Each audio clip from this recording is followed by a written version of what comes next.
Muy buenas tardes, compañeros y compañeras. Mi nombre es Scarlett y hoy les hablaré del tema Principios de Administración de Riesgos. ¿Qué es? La administración de riesgos se basa en identificar, evaluar y mitigar los riesgos que pueden afectar a una organización o a un proyecto. A continuación, les hablaré sobre los principios fundamentales de la administración de riesgos. Los principios fundamentales de la administración de riesgos incluyen lo que es la identificación de riesgos, la evaluación de riesgos, la mitigación de riesgos, el monitoreo y revisión y la comunicación y consulta. Estos principios proporcionan un marco sólido para la gestión efectiva de riesgos en cualquier organización, ayudando a proteger sus activos, mejorando lo que es la toma de decisiones y aumentando la resiliencia frente a eventos adversos. Explicaré cada uno más a detalle. Identificación de riesgos. Consiste en identificar los posibles riesgos que podrían afectar los objetivos del proyecto o la organización. Esto puede incluir riesgos financieros, operacionales, estratégicos, de cumplimiento, entre otros. Mencionaré 3 ejemplos de los tipos de riesgos que podrían afectar los mismos objetivos de las empresas. El primer riesgo sería el riesgo financiero.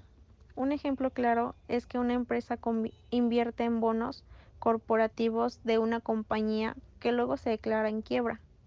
Como resultado, la empresa no recupera su inversión inicial, afectando su flujo de caja y su capacidad para financiar proyectos a futuro. El siguiente ejemplo sería un riesgo operacional. Esto quiere decir pues que una fábrica automotriz experimenta una falla en sus líneas de ensamblaje debido a un error en el software de control. Esta interrupción causa retrasos significativos pues en su producción y el resultado es la pérdida de ventas y clientes insatisfechos. El siguiente ejemplo sería un riesgo estratégico, que sería el de una empresa tecnológica que decide lanzar un nuevo producto innovador sin realizar suficiente investigación de mercado. El producto no tiene la aceptación que esperaba y la empresa pierde una cantidad significativa de dinero en desarrollo y marketing, afectando su posición competitiva en el mercado. El siguiente punto es la evaluación de riesgos. Una vez identificados los riesgos, deben ser evaluados en términos de su probabilidad y su impacto potencial. Esto se realiza mediante métodos cualitativos y cuantitativos para priorizar los riesgos. En breve daré un pequeño ejemplo de ellos. El primer ejemplo sería la evaluación de riesgo financiero. El riesgo es el incumplimiento de un gran cliente en el pago de sus facturas. El método cualitativo sería la probabilidad alta basada en el historial de pagos del cliente y su situación financiera actual. La evaluación del riesgo sería que pues esto es crítico y se debe gestionar con prioridad. En el método cuantitativo, el análisis de varianza podría medir la variabilidad de los flujos de efectivo y la correlación con otros clientes. El siguiente ejemplo sería la evaluación de riesgo operacional. El riesgo es la falla en la línea de producción debido a una avería en la máquina.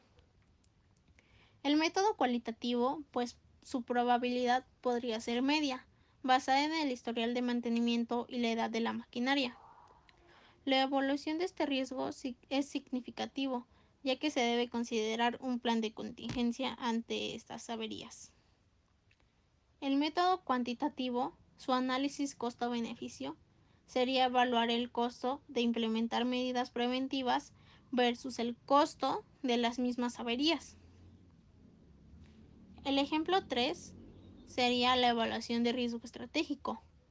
Su riesgo podría ser una introducción fallida de un nuevo producto en el mercado.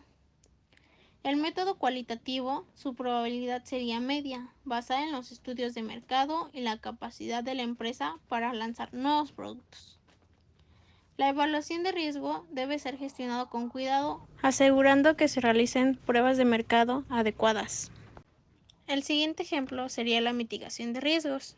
Esto quiere decir que al desarrollar estrategias y planes para reducir la probabilidad de ocurrencia entre el impacto de los riesgos, esto puede incluir la transferencia del riesgo, por ejemplo, podría ser mediante seguros, mediante la aceptación del riesgo cuando es menor, la evitación del riesgo o la implementación de controles internos. Mencionaré unos ejemplos sobre la mitigación del riesgo. El contexto sería que una empresa manufacturera depende de un gran cliente, que representa el 20% de sus ingresos anuales. Esto quiere decir que existe el riesgo de que este cliente incumpla con sus pagos, lo que podría afectar significativamente la liquidez de la empresa. La siguiente estrategia de mitigación sería una transferencia de riesgo. El seguro de crédito comercial. La empresa puede contratar un seguro de crédito, pero que cubra las pérdidas de si el cliente no paga, pues esto reduce el impacto financiero en caso del incumplimiento. Otro podría ser el factor de facturas.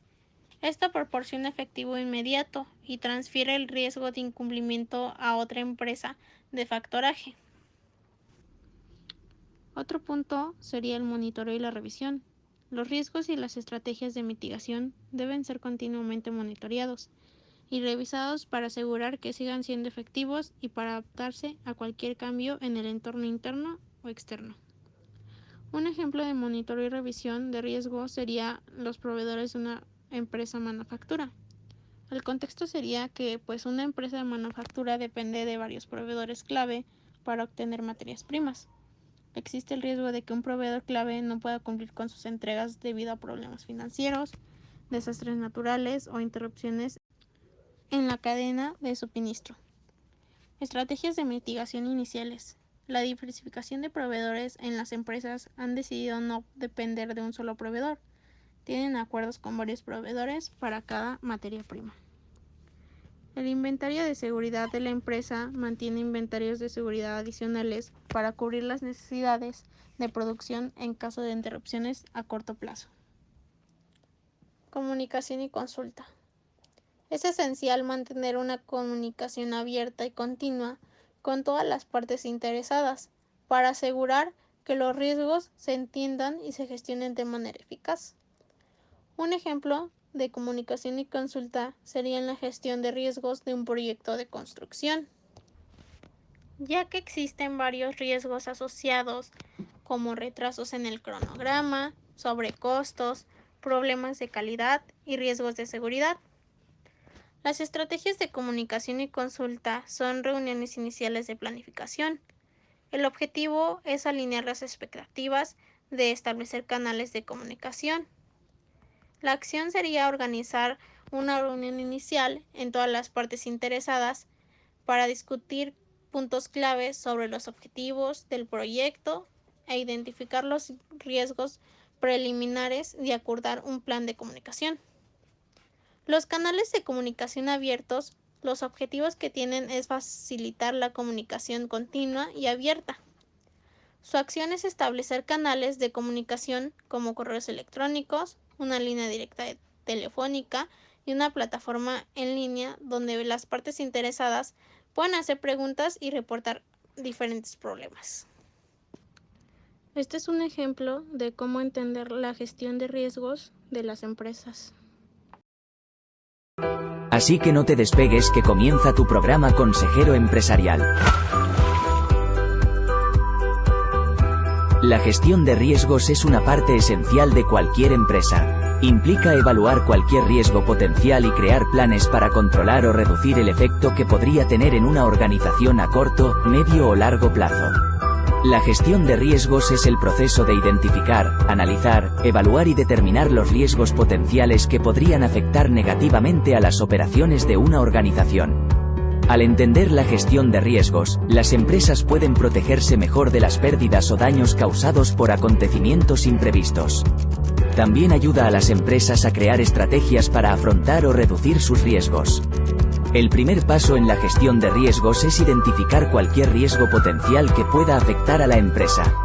Esto incluye tanto factores internos como externos, esto es, los primeros son los inherentes a las actividades de organización y los segundos son los residuales, como cambios en las leyes y reglamentos, inestabilidad financiera, desastres naturales, avances tecnológicos, etc. Después de identificar un riesgo, se debe evaluar su probabilidad de ocurrencia y determinar su impacto si se produce. Hay varias estrategias diferentes que se pueden emplear para gestionar los riesgos. Una de ellas es la evitación, es decir, evitar ciertas actividades o inversiones que puedan exponer a la empresa a determinados tipos de riesgo. Otra estrategia es la mitigación, es decir, la adopción de medidas para reducir el impacto de un riesgo en caso de que se produzca, aplicando medidas como pólizas de seguro o planes de contingencia. Por último, está la aceptación. Reconocer que algunos riesgos son inevitables, pero tomar medidas para adaptarse y gestionarlos si se producen. No se te olvide, la gestión de riesgos es una parte importante de cualquier empresa de éxito, pues reduce las circunstancias negativas que expongan la estabilidad. Implica evaluar los riesgos potenciales y crear planes para controlar o disminuir sus efectos en una organización a lo largo del tiempo. Al comprender cómo evaluar y gestionar adecuadamente estos riesgos, las empresas pueden protegerse mejor de las pérdidas o daños debidos a acontecimientos inesperados o amenazas externas. Esperamos te haya gustado mucho el vídeo de hoy, no olvides regalarnos tu like y seguirnos en nuestras redes sociales, nos vemos en la próxima. La tasa de descuento ajustada por el riesgo significa, pues, que esta tasa de descuento es ajustada por el riesgo al utilizarla en valoración de inversiones, proyectos y se incorpora una prima de riesgo adicional para reflejar incertidumbre inherente. Se utiliza para descontrolar los flujos de efectivo futuros a su valor presente, teniendo en cuenta el riesgo asociado. Factores de riesgos financieros. Mencionaré algunos ejemplos sobre los factores de riesgos financieros, como sería el caso del riesgo de mercado, que se relaciona con los movimientos adversos en precios de mercado que afectan el valor de los activos y de los pasivos. El siguiente factor de riesgo sería el de crédito. Esto quiere decir que el riesgo de una contraparte no cumple con sus obligaciones contractuales. El siguiente sería el riesgo de liquidez. La posibilidad de que una entidad no pueda cumplir con sus obligaciones de corto plazo debido a la falta de liquidez. Otro ejemplo sería el riesgo operacional. Esto resulta a los fallos de procesos internos en personas, sistemas o eventos externos. Otro ejemplo sería el riesgo en la tasa de interés. La probabilidad de que el valor de una inversión de cambio debido a las fluctuaciones de tasa de interés sean más elevadas o sean mucho más bajas, dependiendo el tiempo. Cálculo de la tasa de descuento ajustada por el riesgo. El cálculo de la tasa de descuento ajustada por el riesgo es fundamental para la valoración de proyectos de inversión, ya que incorpora el riesgo específico del proyecto en la tasa de descuento utilizada. Este ajuste asegura que los inversores sean compensados, pues ya que contiene diferentes cálculos ante el riesgo. Sería uno de los ejemplos, pues, la tasa libre de riesgo.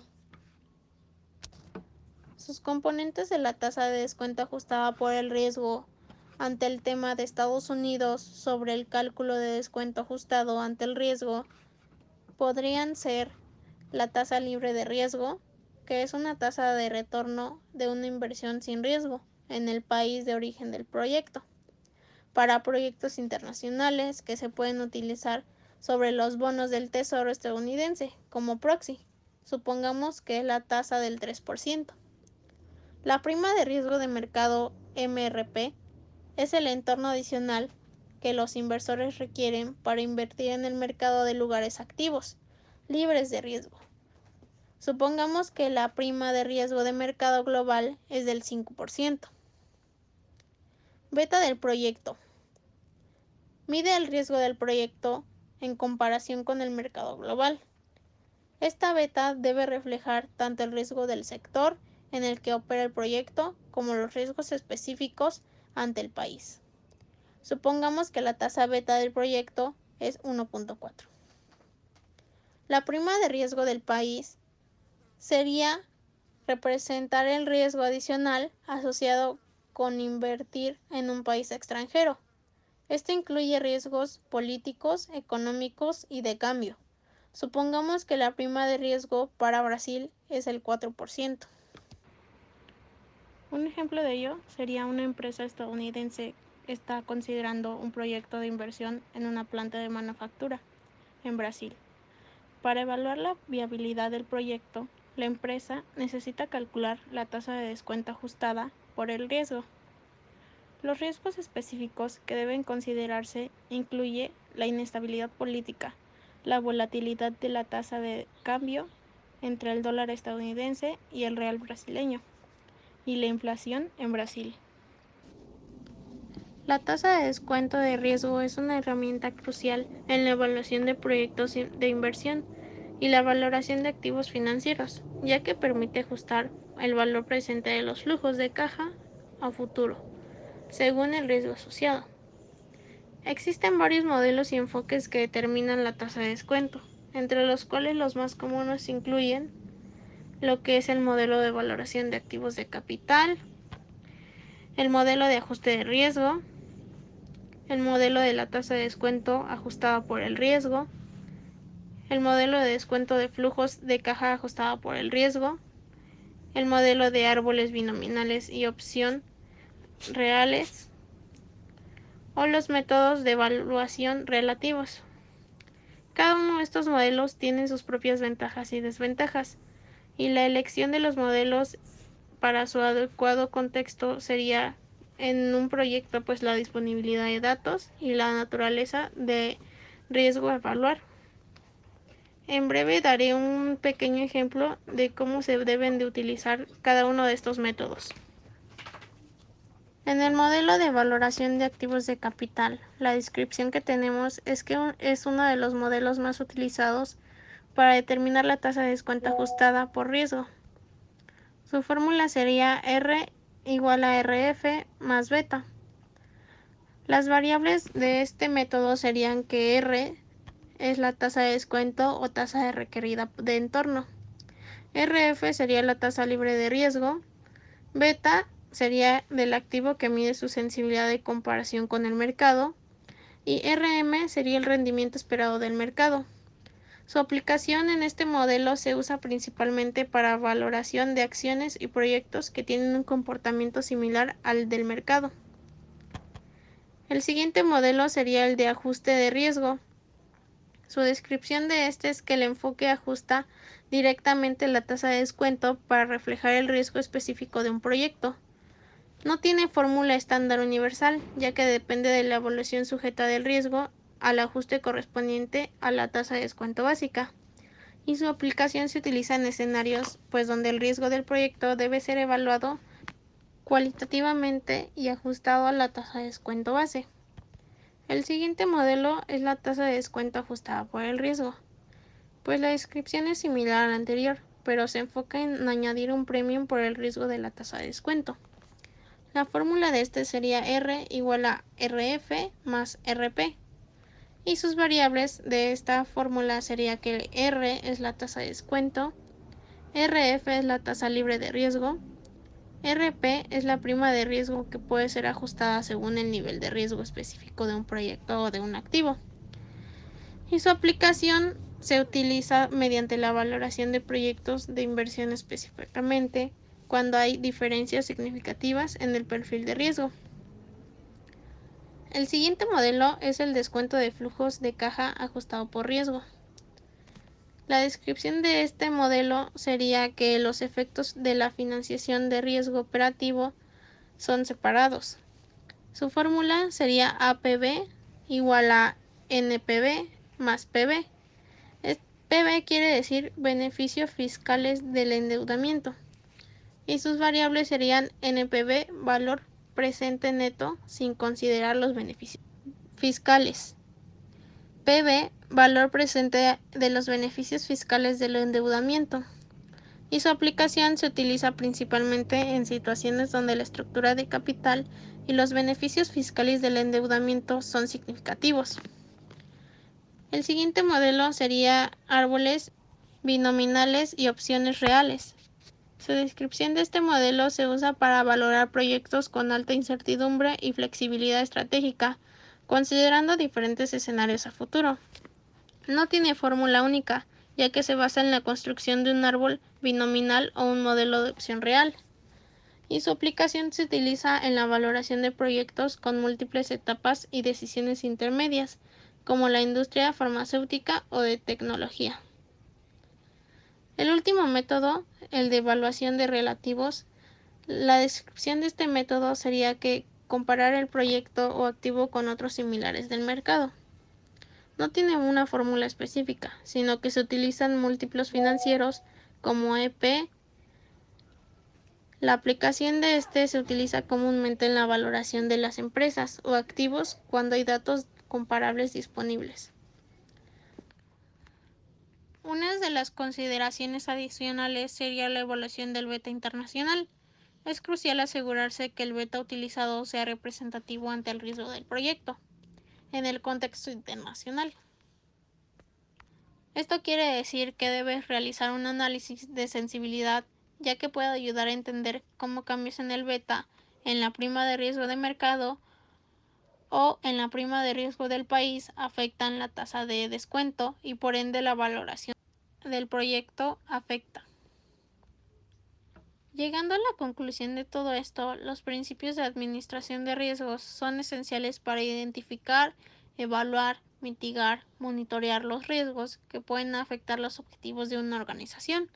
La tasa ajustada de descuento sirve como una herramienta clave en este proceso, ya que puede reflejar el riesgo específico de un proyecto considerando que todos los factores financieros como la tasa libre de riesgo, la prima de riesgo de mercado y el beta del proyecto pueden estar ajustados, asegurando que los flujos de cada futuro se valoren de manera precisa y compensando adecuadamente a los inversores por el riesgo asumido y facilitando decisiones de inversión más informadas y alineadas con la realidad del entorno económico. Para entender un poquito mejor todo este tema, les dejaré 2 videos que dan una explicación un poco más a detalle. Hola a todos y bienvenidos a Ecoduca. En el vídeo de hoy vamos a explicar cómo se calcula la tasa de descuento. Como vimos en nuestro vídeo anterior, la tasa de descuento es un factor financiero que se utiliza, en general, para calcular el valor actual de un dinero futuro o para analizar los proyectos de inversión. Cuando realizamos un análisis de un proyecto de inversión, partimos de 2 datos básicos: el importe de la inversión, es decir, el desembolso inicial que debemos realizar, y los flujos netos de caja anuales que vamos a ganar con la inversión, es decir, el dinero que vamos a obtener o que estimamos que podemos obtener de esta inversión. Pero claro, si queremos analizar si una inversión es interesante o no, tenemos que comparar estos flujos de caja futuros con el dinero que vamos a invertir hoy. Para poder compararlos, es necesario calcular el valor actual, es decir, el valor a día de hoy de cada uno de esos flujos de caja. A esto se le denomina actualizar o descontar, y para ello debemos dividir cada uno de estos flujos por el factor de actualización, donde n es el número de años que dista del año actual e i es el tercer dato básico necesario para nuestro análisis, la tasa de descuento. Mucho se ha escrito sobre cómo podemos calcular esta tasa, con sistemas más o menos complejos que intentan eliminar de su cálculo cualquier subjetividad y acercarse lo más posible a la realidad, ya que debemos tener en cuenta que el valor de la tasa de descuento va a ser una estimación, ya que es imposible conocer a ciencia cierta la relación entre el dinero actual y el dinero futuro, ya que no podemos saber lo que pasará en el futuro con el valor del dinero. Por este motivo, en este vídeo nos vamos a limitar a explicarte el método más utilizado y a la vez menos sofisticado. Pero aún así, existirán valores que debemos estimar nosotros mismos en función de nuestra inversión. Para calcular la tasa de descuento que vamos a aplicar, consideraremos 3 elementos: el coste de los recursos financieros que vamos a utilizar en la inversión, la prima de riesgo de nuestra inversión y el efecto de la inflación. En primer lugar, para calcular el coste de los recursos financieros, debemos establecer qué recursos financieros vamos a utilizar en nuestra inversión. Es decir, si vamos a utilizar nuestro propio dinero, si vamos a financiarnos a través de recursos ajenos como préstamos bancarios, créditos, o si vamos a sacar el dinero de ambos, recursos propios y ajenos. En el caso de que nuestro proyecto esté financiado solo con fondos propios, debemos tener claro que a nuestra inversión deberemos de exigirle al menos lo mismo que dejaríamos de obtener por no dedicar nuestros fondos a otra inversión alternativa. Es decir, la rentabilidad de la inversión que estamos evaluando debe igualar como mínimo la más alta rentabilidad que obtendríamos con nuestro dinero en otra inversión con una duración similar, como puede ser un plazo fijo, un depósito bancario, bonos del Estado, etc. Esto es lo que se conoce como coste de oportunidad, y será el coste de nuestros recursos financieros. En el caso de que nuestro proyecto esté financiado solo con fondos ajenos, es decir, si no disponemos de fondos propios y acudimos a la financiación bancaria mediante un préstamo, la tasa de descuento será el coste de dicho préstamo, es decir, el tipo de interés más los gastos bancarios, que también se conoce como TAE y que ya explicamos en nuestro vídeo sobre el TIN y la TAE y que te dejamos por aquí arriba. A este valor se le denomina coste de la deuda, y en este caso este será el valor de nuestro coste de los recursos financieros. Por último, nos podemos encontrar en el caso intermedio, en el que financiamos la inversión tanto con recursos propios como con recursos ajenos. Aquí lo que haremos será calcular la media del coste de ambas fuentes de financiación ponderada por el volumen de cada una de ellas. Es lo que llaman coste de capital y se identifica con los acrónimos CMPC o WACC. Para determinar el coste de capital, en primer lugar se calcula el coste de los recursos propios y el peso que estos tienen en la financiación total. En segundo lugar, se calcula el coste de la deuda y el peso que tiene la financiación ajena en la financiación total. Y por último, teniendo en cuenta los cálculos anteriores, se calcula el coste medio ponderado de capital. Este valor de coste de capital será el valor de nuestro coste de los recursos financieros. Una vez que hemos determinado de dónde vamos a sacar el dinero para nuestra inversión y hemos calculado el coste de usar estos recursos financieros, debemos analizar otra cuestión muy importante, que puede afectar considerablemente al valor de la tasa de descuento. Nos referimos al riesgo que puede albergar nuestra inversión y que necesitamos incorporar a la tasa de descuento. Para esto, lo recomendable es usar una inversión de referencia, y si la nueva inversión que estamos analizando presenta más riesgo que la inversión que estamos tomando como referencia, deberíamos exigir más rentabilidad a la nueva inversión, es decir, deberíamos aumentar la tasa de descuento. El método más utilizado para introducir este dato consiste en añadir una prima de riesgo a la tasa de descuento, de tal forma que la prima será mayor cuanto más riesgo representa el proyecto de inversión respecto a la inversión comparable. Por último, una vez que ya sabemos cómo podemos estimar el coste de los recursos financieros que vamos a usar y hemos estimado el riesgo de nuestra inversión, podemos añadir a la ecuación el posible efecto de la inflación esperada. Para ello, debemos estimar la inflación en función de los pronósticos que establecen las autoridades oficiales para la inflación en los próximos años, los cuales podemos encontrar fácilmente por Internet. Este tercer elemento no siempre es obligatorio y a veces se omite para el cálculo de la tasa de descuento. En este caso, si decidimos omitir la inflación, podríamos calcular nuestra tasa de descuento con la siguiente fórmula, que será aplicable a aquellos proyectos que contemplen los flujos de caja sin el efecto de la inflación.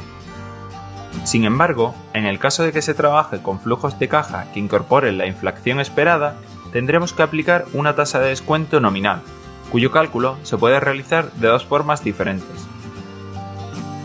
Una vez que ya tenemos calculado el valor de nuestra tasa de descuento, lo ideal es comprobar que este valor es similar a la que se está utilizando en el mercado para inversiones similares.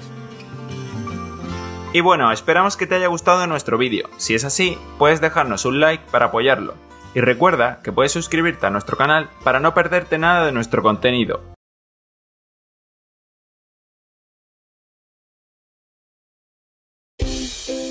Hola amigos, este es un nuevo video de Conduce tu empresa. El día de hoy aprenderemos qué es gestión de riesgos, beneficios, tipos y etapas. Si te gusta este contenido, no te olvides de darle me gusta y suscríbete a nuestro canal. Recuerda que cada semana subimos un nuevo video que facilita la formación de profesionales con la capacidad de desarrollar organizaciones exitosas. Ahora empecemos. Nada es perfecto. Es una frase común y cierta. La perfección existe solo en la mente de las personas. Pasando a la realidad, esta palabra se transforma en un probable. En la realidad siempre existirá la incertidumbre y surgirán las denominadas imperfecciones, es decir, estamos sujetos a riesgos. Es por eso que el día de hoy aprenderemos ¿qué es la gestión de riesgos? ¿Cuáles son los beneficios de la gestión de riesgos? Etapas del proceso de gestión de riesgos. ¿Qué es la gestión de riesgos? La gestión de riesgos es el proceso de identificar, analizar y responder a los factores de riesgo a lo largo de la vida de un proyecto. La gestión de riesgos se puede definir como el proceso de toma de decisiones en un ambiente de incertidumbre. El éxito de las organizaciones exige ser excelentes en la gestión de riesgo. Por lo tanto, el líder de negocios debe tomar conciencia del riesgo, distinguir sus distintas naturalezas para conocer la forma de mitigar o minimizar sus efectos. ¿Cuáles son los beneficios de la gestión de riesgos? Entre los beneficios más resaltantes de la gestión de riesgos se tiene: mejora el proceso de toma de decisiones. Al tener información sobre los riesgos de nuestro proyecto o negocio, podemos tomar decisiones más acertadas. Ofrece una visión integrada del negocio. La gestión de riesgos muestra las oportunidades y amenazas que posee la organización. Por lo tanto, la organización está en condiciones de aprovechar las oportunidades y mitigar las amenazas de forma proactiva. Mejor asignación de recursos. La gestión de riesgos permite asignar de forma eficiente los recursos financieros y operativos de la compañía. Reduce las sorpresas y pérdidas de operación. Las organizaciones adquieren mejores condiciones para identificar eventos potenciales y establecer respuestas a ellos, lo que reduce las sorpresas y los costos o pérdidas asociados. Desarrolla un sistema de control. La gestión de riesgo desarrolla un sistema de control para dar una respuesta oportuna a cada riesgo latente. Etapas del proceso de gestión de riesgos. La gestión de riesgos posee 4 etapas, las cuales son: identificación y clasificación del riesgo, análisis y cuantificación del riesgo, tratamiento de riesgos y control y monitorización del riesgo. Ahora veamos más a detalle cada una de ellas. Identificación y clasificación del riesgo. Aquí se determina cuáles son las exposiciones más importantes al riesgo en la unidad de análisis, es decir, en una familia, en una empresa o una entidad. Análisis y cuantificación del riesgo. Es la cuantificación de los costos asociados a riesgos que ya han sido identificados. Tratamiento de riesgos. Depende de la postura que se quiera tomar. Aquí tenemos 2 estrategias que se deben aplicar: estrategia de evitación y estrategia de minimización. Estrategia de evitación. Aquí se trata de minimizar la probabilidad de que el riesgo se presente. Para ello existen 4 opciones: transferencia de riesgo, reducción del riesgo, elusión del riesgo y diversificación del riesgo. Más adelante vamos a hacer un video sobre estos 4 tipos de estrategias de evitación. Estrategias de minimización. Aquí se trata de reducir el impacto del riesgo en el producto o proyecto. Las estrategias de minimización se plantean cuando han fallado las estrategias de evitación y por lo tanto el riesgo pasa a ser un hecho. En estos casos deberá plantearse un plan de contingencia que intentará paliar los efectos negativos del riesgo. Control y monitorización del riesgo. Las decisiones se deben evaluar y revisar periódicamente. El fin es que los valores de riesgo sean los aceptables por la organización. Espero que toda esta información te haya servido de mucho. Si quieres conocer más sobre este tema, solo haz clic en el artículo indicado en la descripción de este video. No olvides suscribirte a nuestro canal, darle me gusta y compartir el video a través de tus redes sociales.